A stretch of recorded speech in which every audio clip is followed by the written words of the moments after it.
Free audio post-production by alphonic.com. This week on the Taking 20 podcast. The same type of adventures you run today in your fantasy world could be run in a space campaign with very little change.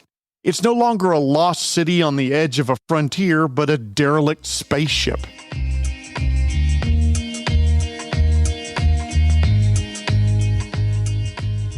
Thank you for listening to the Taking 20 podcast, episode 259, discussing adventures in space and a review of the Paizo book, Starfinder 2E Player Core. I want to thank this week's sponsor, Watches.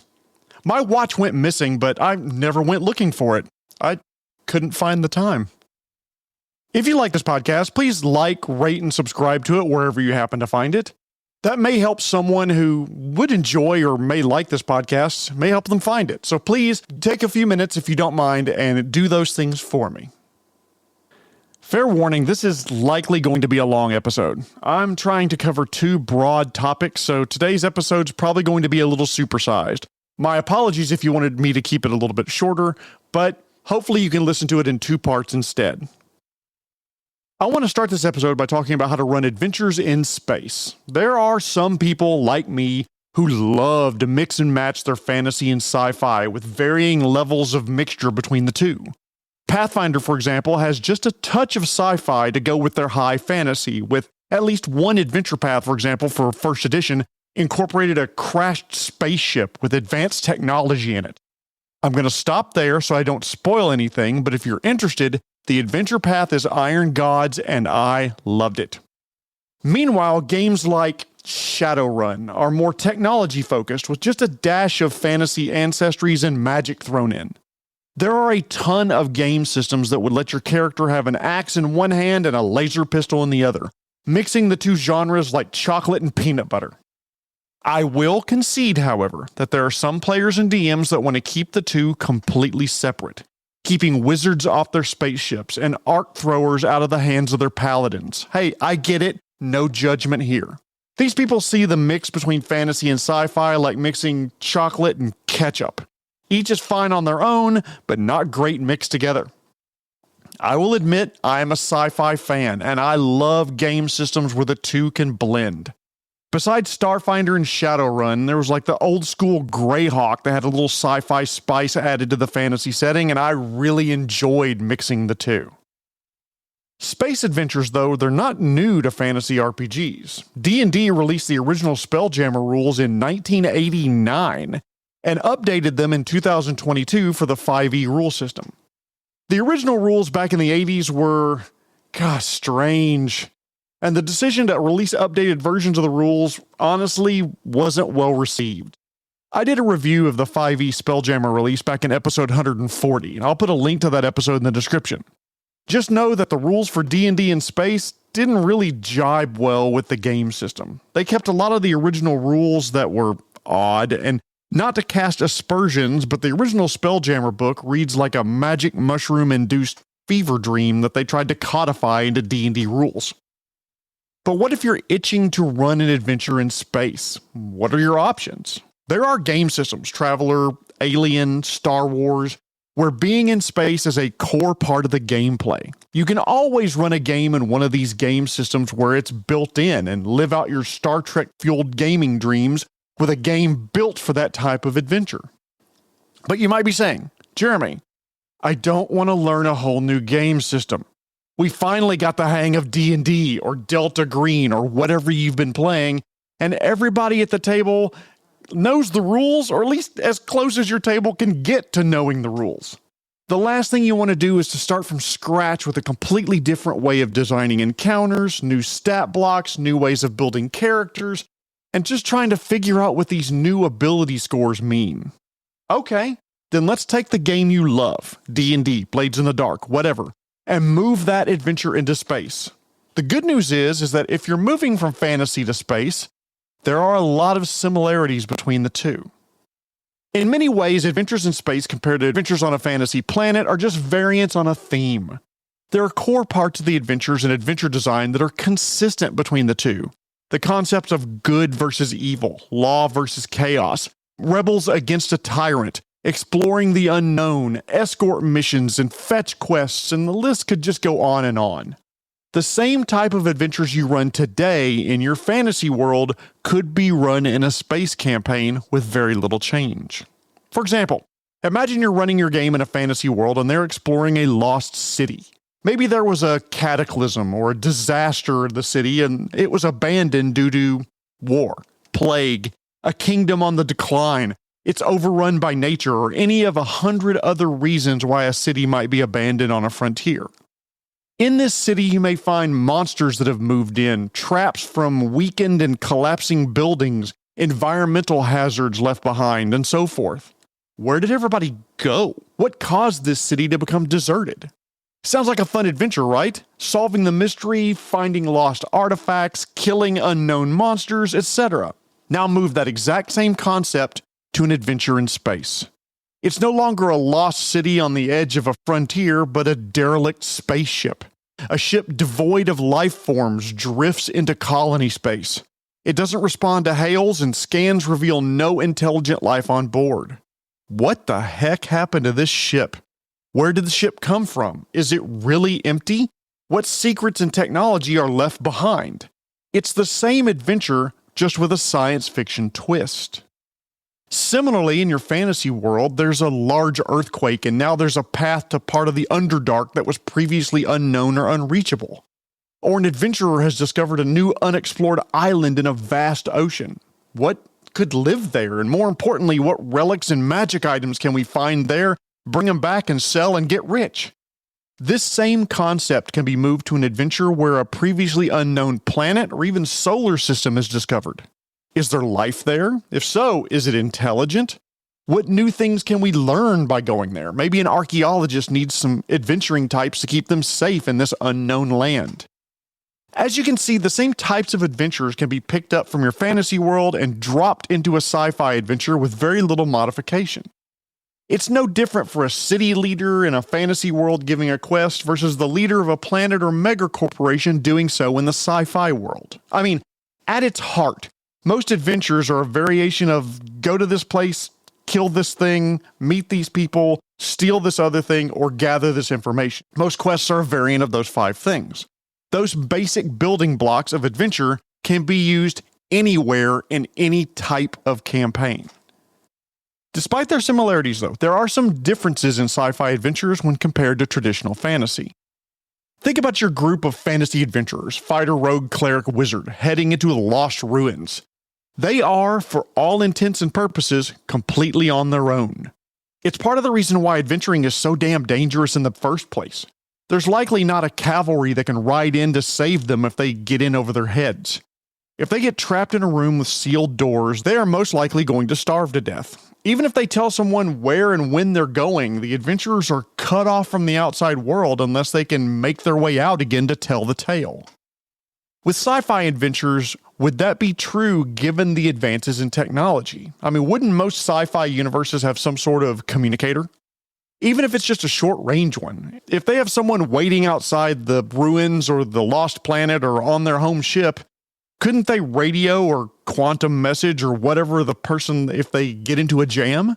Much less long-range communication technology where you see, like in many sci-fi properties, like in Star Trek, they could communicate with a ship whenever they wanted to, or they could communicate all the way back to home bases if they needed to, unless, of course, the plot needed them to be isolated because of, minerals in the walls of the cave they're trapped in, or interference from a local civilization that wants to keep the away party completely isolated, or solar radiation, or whatever. There are ways you can create that fantasy sense of isolationist adventuring in sci-fi. There'll probably need to be some reason why they can't just connect back to the Federation or Galactic Empire or whomever. So if you want that traditional fantasy adventuring experience, you may need to come up with a reason, even if it's a contrived one, for the adventuring party to be utterly on their own. Furthermore, information is much more readily available in most sci-fi settings. Whatever that universe's version of the internet is, will likely allow adventurers to do some research and gather information before even setting off for the mines of the planet Radri or whatever. It's much harder to surprise the party outside of recent changes to that location that may not be reflected in the knowledge archives, underground elves have moved in to reclaim the area, or an earthquake has made parts of the ruined temple radioactive, or something similar. It is possible that the information the party references or looks up before an adventure could be incorrect, incomplete, or out of date. Maybe the previous person filed a false report about the location because of, I don't know, bribery, coercion, or they're simply lazy. Yeah, I went there. It's a deserted hellhole. When in reality, there's a thriving underground society that they just couldn't be arsed to look into, but they still wanted to get paid for the work. So if you want to run adventures in space, what are my tips? First off, in space, no one can hear you scream. Yeah, okay. Tagline for the movie Alien. Gods, I love that movie. No, not because Sigourney Weaver gets in her underwear. Look, I mean, she's a gorgeous badass, but the movie was just a tense... sparked a discussion with my wife, and I learned that she has the hots for Mike Rowe of Dirty Jobs fame. That was unexpected. Anyway, first off, with space adventures, I think one of the strongest themes you can embrace is the unknown. To quote Douglas Adams, space is big. You won't believe how vastly, hugely, mind-bogglingly big it is. There is so much that we don't know about space, and the same could be said in your game world, or game universe, rather. Even if you're adventuring in the Starfinder packed worlds, where most of the solar system is mapped and drift pathways to nearby star systems are well known, there are always edges of the known that aren't explored, where a map would say, here there be space dragons. While fantasy games let GMs go kinda nuts when designing their homebrew creatures, space adventures let you take off the reins and just go double hog on design. Almost anything and everything goes. An undead space lizard with rocky plates in front like a triceratops? Sure, sounds fun. An elephant-like creature that can change its pigment like a chameleon and has an octopus head with tentacles and all. Yeah, stat it up. A hybrid eagle and zebra with wings like a pegasus, head of an eagle and stripes? Sure, call it an eagle-abra and throw it at the party. And it's not just creatures. Make batshit crazy environments like the one with the methane atmosphere that's generally safe, except for there's one time in its orbit when geysers erupt oxygen into the methane air, making the entire atmosphere flammable. Fireballs might change from an area effect damage to genocidal world enders. Make the environment like Mercury, where it's tidally locked and half the planet is permanently boiling hot and the other half is permanently frozen. Maybe creatures have settled beneath the surface of the area. In a very narrow area, it's habitable. An environment could be changed by modifying gravity. Have a world with half gravity from what the players are used to. They can now jump twice as high and much farther linearly than while probably being able to survive falls from greater heights. Or have a fight in zero gravity where the players and the DM have to account for a third dimension of movement. Changing temperatures, changing area, etc. can really add variety to the game, especially the battle maps. Finding strange creatures in environments like this can really make the game feel magical. Discovery of what was unknown or lost is a very fun aspect to many games, and I think if handled properly, these discoveries can make your players say, "That was cool. I wonder what's over the next horizon." Embrace the unknown. Go nuts with creature and environment design. The third tip I would have for you is, if your characters are traveling in space on a ship, make that ship part of the adventure. Hell, give it character. In space adventures, your ship is so much more than your mode of travel. It is a home base. It's resource storage. It's where you go to eat. It's where you can go to stitch wounds and make plans. The ship can become critical to the adventure and even a character in its own right. Imagine if the ship itself has a personality. It's AI like Jarvis and Friday in the Iron Man suit, or the ship in Hitchhiker's Guide to the Galaxy where the doors opened with a sighing happy sound that Marvin couldn't stand. Or it could be like the old TV show Farscape, where the ship itself is alive and has a living pilot fused to the ship to control where it travels. I think the ship's name was Moya? Sorry, back then I had eyes for Chiana. I definitely remember her. I've been told to get back on track and to stop talking about alien girl crushes from the past, so let's get back to the episode. Ships can have a history that explains their purpose or even repurpose in their past, their quirks, their foibles, especially if the onboard computer has a semblance of sentience. The ship can provide information and assistance and may even want to give the pilot grief when it takes too many asteroids to the power couplings. As I previously mentioned, Paizo has released some adventures for Pathfinder that lead into space, but it's almost always teleporting to another planet. I don't know of an official module that has you actually travel in a spaceship going on adventures into the black, as Firefly used to describe it. But the good news is, Paizo's released rules for a space-themed version of Pathfinder called Starfinder, recently updating it to the Starfinder 2e player core. Let's start with the basics about that book. It is 464 pages long. The hard copy will run you $69.99, but the PDF can be bought online from Paizo for $19.99. In the interest of full disclosure, Paizo were kind enough to provide me with a review PDF copy of the book.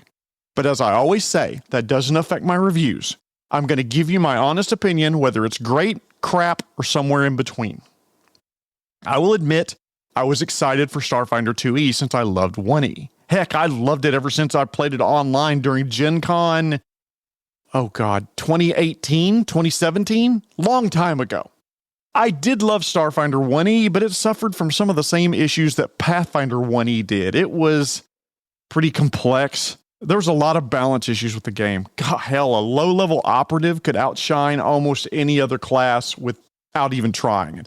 Mystics were magic users that made you feel like you're casting Nerf bullets at enemies, especially at higher levels. Paizo released a second edition of Starfinder with numerous goals, starting with getting rid of the language derived from the OGL license shenanigans Wizards of the Coast pulled back in January 2023. That crisis has largely passed, but Paizo made the decision to publish the Orc license and publish all of its materials under that. They also sought to correct a lot of balance issues I mentioned and bring the rule set in line with those released for Pathfinder 2e Remastered. All that being said, let's talk about the book itself. I have not been shy with my praise to Paizo about the artwork they use. Sonia Harris and the entire art team has provided beautiful artwork in this book with image after image that would be, it'd be at home in a graphic novel or could be used to provide you with inspiration for character and adventure ideas.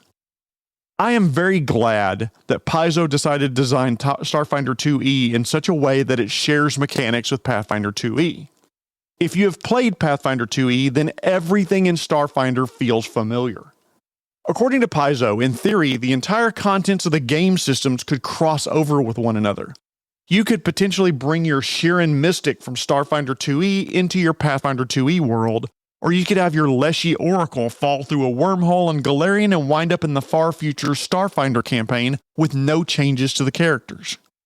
While I did not have time before this review to cross characters over between the two systems, I'm very interested in trying that in the near future. It's theoretically possible. The mechanics of the characters are exactly alike between the two systems. Ability scores, feats, skills, level progression, character build mechanics, etc. duplicated exactly between the two systems. While reading the book, I took a look at some of the rules and values that are provided and that are common between the two systems. The simple DCs or difficulty classes are the same between the two systems. The ancestries that are in common between the two have similar build mechanics with similar bonuses. Both have 4 schools of magic, and many of the feats are common between the two systems. The Fleet feat gives you higher speed by 5 feet per action. Die Hard means you don't die until you reach dying 5 instead of dying 4. These commonalities certainly make it possible to bring a character from one world and game system to the other. However, in thinking about this, I think there'll be challenges crossing a character over, not the least of which is I wonder how much playtesting has been done between the two. There's a fundamental design decision between the two games I think that points to a potential challenge. In Pathfinder 2e, most monsters and characters and creatures have melee attacks with ranged attacks existing, but many times being secondary to melee combat. Pathfinder 2e fighters, for example, are commonly sword and board or polearm fighters or dagger fighters, tridents, whatever, and they are very good at going toe-to-toe with monsters and baddies. You can make characters that are skilled at ranged combat, but in my experience with the system, melee is far more prevalent in Pathfinder 2e. In Starfinder 2e, at least my brief read of the rules, it feels like that script flips. There are melee weapons, and the rules for melee combat appear to be the same with similar combat maneuvers like trip and grapple and shove and disarm. But at least in my week with the book, The expectation is that almost every character will be involved in ranged combat of some sort. Starfinder characters will have arc emitters and laser rifles, gyrojet pistols, and other abilities to take down enemies using weapons with ranges of 30, 60, or even 100 feet or more. My expectation would be that if you put a Pathfinder 2e sword and shield fighter up against a Starfinder 2e soldier with a laser rifle, unless the combat starts with them relatively close to one another, that soldier is going to win more often than not. There are other smaller differences, like Starfinder has credits, whereas Pathfinder is based on silver pieces. The lore options will always be different between the two game systems, and if you've never played Pathfinder 2e, lore's always been a bit of a wild card. Some backgrounds grant you a specific lore, like corporate lore, piracy lore, games lore, hunting lore, or a bunch of others that you can select or design a lore skill when you increase a skill rank. This lore can be something really narrow and specific, like gladiator lore, or Caden Kalian lore, or it can be more generic, like hunting lore, swamp lore. The lore options, or what used to be knowledge checks that would be useful in a game, will be different between Starfinder and Pathfinder because, for example, swamp lore is not going to be very useful in many campaigns happening in deep space, and energy weapon lore may not be very useful in the Pathfinder world of Galarian. I chased a little bit of a rabbit there, but I will say that Starfinder 2e's design appears to be the easiest potential crossover between a fantasy game and a sci-fi one that I've ever seen. I think Paizo made a wise decision in keeping the game systems the same. In this player core, there's an introduction common to a lot of role-playing publications teaching you about what an RPG is, what a character is, what levels are, etc. About page 40 of the book is when the book really starts getting to the mechanics of Starfinder 2e. That page kicks off the ancestries section, which was called races in older game systems. The picture there is of Absalom Station, which is, to put it far too simply, the hub of the galaxy. This book details 10 ancestries, from the androids with synthetic bodies but living souls to the rat-like Yosoki. These 10 plus the 6 ancestries released in the Galaxy Guide bring the total to 16 main ancestries, with each of these having multiple heritages to further customize your character. The book also includes 2 versatile heritages that can be added to any other ancestry. The Borai, B-O-R-A-I, whose souls have returned from the dead, and the Prismini, which are creatures who have incorporated the energy of the hyperspace plane known as the Drift. I talked about the Drift briefly when I discussed the Starfinder lore topic of the Gap in episode 137. I'll put a link to that episode in the description. In short, the Drift is what allows faster-than-light travel speeds. Its origins are tied to the god Triune, which is the fusion of 3 previous deities into one: Cassandra Lee, Bry, and Epic. I don't want to go further in this episode since it eventually becomes a spoiler for a Pathfinder adventure path, but those 3 entities fused into a single god of artificial intelligence and computers. It's not known whether the new god created the Drift or discovered it. The lore behind this whole thing is fascinating. Give it a read if you're really interested. Paizo also made some welcome changes to Starfinder mechanics to simplify the game. Gone are 2 different armor classes. Thank the gods. Starfinder 1e had separate armor classes for kinetic versus energy weapons, with certain armors being better or worse than one or the other. Now it's a unified single armor class, but certain armors will give you resistances to certain type of damage. That makes sense. Another welcome change was the removal of the stamina mechanic from 1e. In that version, there were 2 pools of hit points, and your stamina pool depleted before your actual hit points started to diminish from damage. Now it's a single pool of hit points, just like other Pathfinder games. Also carried over from Pathfinder 2e are the 4 traditions of magic: arcane, divine, occult, and primal. This makes mystics and witch warpers much more versatile in Starfinder 2e and much more powerful than they were in 1e, wider variety of spells available to them. The 3-action economy, encounter design, and balancing rules, general crafting of encounters feels like it was lifted straight out of the Pathfinder 2e books. If you're at all familiar with those rules, Starfinder will feel like an old pair of jeans that just fits perfectly. One thing I am concerned about is that the starship mechanics are nowhere to be found in the player core book. There aren't rules for starship combat or design released, but my assumption is that these rules will be in the GM core book, which releases in September. If there were any rules in Starfinder 1st edition that needed to be reworked, it's definitely starship combat. The idea of party members having dedicated jobs and making skill rolls during combat is great, but dear lord, did it make combat drag. Hell, one of my groups that I was leading through a Starfinder one-shot spent an hour and a half arguing about who should do what job. Ugh. I'm hoping for something that's just a complete overhaul of those rules. Now, all this to say, is the Starfinder 2e player core any good? Absolutely. If you like sci-fi adventures or are thinking about playing in a Starfinder campaign, this book is invaluable, and as always, the art is gorgeous. That being said, Paizo, like they do for all of their games, releases the rules online for free. They're on a website called the Archives of Nethys, that's Nethys, which is a Paizo-approved site to get the rules. You have everything you need to build characters and run games directly on that site. You miss the artwork and you miss some of the lore. I'll put a link in that site, by the way, in the description of the episode so you can check it out. Is the book worth $70? Well, the artwork is amazing and the book is beautiful. There are a few things in the book that might not be on the Archives website, but I completely understand it if you don't want to drop $70 on a book of ideas and pretty pictures. The PDF for $20 feels more my speed, but I will admit, being a sci-fi fan, I'll probably eventually purchase the hard copy when and if my financial situation improves over the next few months. Running adventures in space can feel very similar to traditional fantasy RPGs. While there are differences to consider, like easier communication and more information availability in sci-fi, a lot of your fantasy adventures can be reskinned and dropped into your sci-fi game. We also delved into a review of the Starfinder 2e player core, discussing mechanics, ancestries, and some welcome changes that it brings to the game, including strong ties to Pathfinder 2e.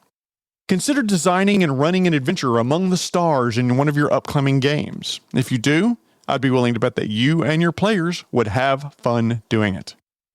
Thank you so much for listening. We do have a coffee, ko-fi.com/taking20podcast. This podcast survives solely based on donations from you.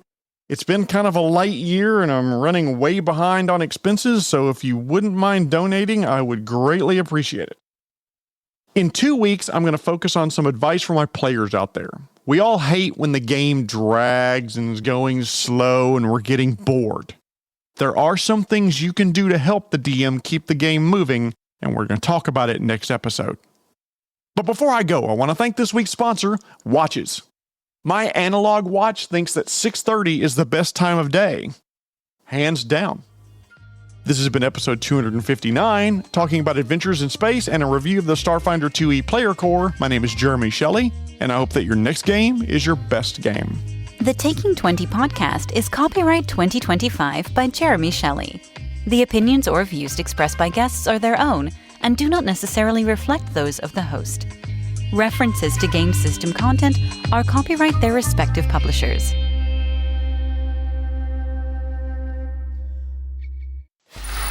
Free audio post-production by alphonic.com.